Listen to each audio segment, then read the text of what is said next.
A very good morning, students. Standard 5 English Grammar. In today's class, we are going to learn about subject-verb agreement. What is subject-verb agreement? For making a sentence grammatically correct, a verb must agree with its subject in number is called subject-verb agreement. And every sentence has a subject and verb which must be in agreement. Singular verbs agree with singular subjects and plural verbs agree with plural subjects. For example, my mother works at a clinic. Here, mother is a singular subject with works is a singular verb. For another example, they work together at the workshop. Here, they is the plural subject and with work as the plural verb.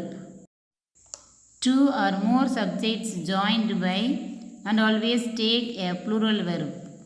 For example, you and I are students. You and I is the subject and are is the plural verb. The verb had is used with the singular as well as plural subjects. For examples, the first one, Nikki had a fall. Here, Nikki is the singular subject. The second one, they had a problem.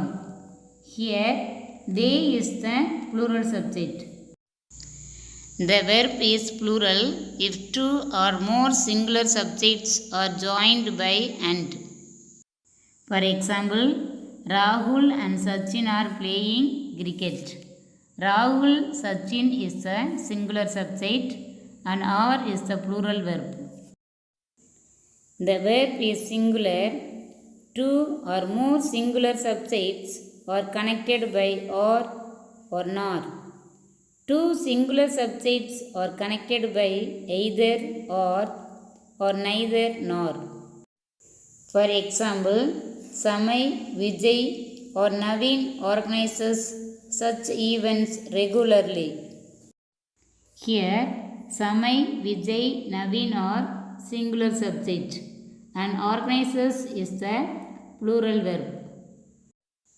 If two subjects connected by either or neither nor or of different persons, then we use the verb that agrees with the subject nearest to it.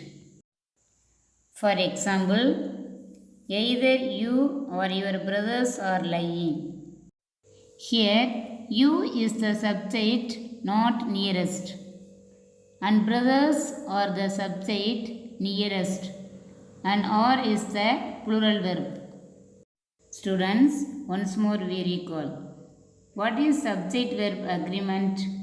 For making a sentence grammatically correct, a verb must agree with its subject in number is called subject-verb agreement. A verb must agree with its subject in number and person. A singular subject takes a singular verb and a plural subject takes a plural verb. For examples, the first one, the dog barks. Here, dog is the singular subject with barks is the singular verb. The second one, the dogs bark. Here, dogs are the plural subject and bark is the plural verb. So students, once more you read and go through your grammar book page number 60, 61 and 62. Thank you. Have a nice day.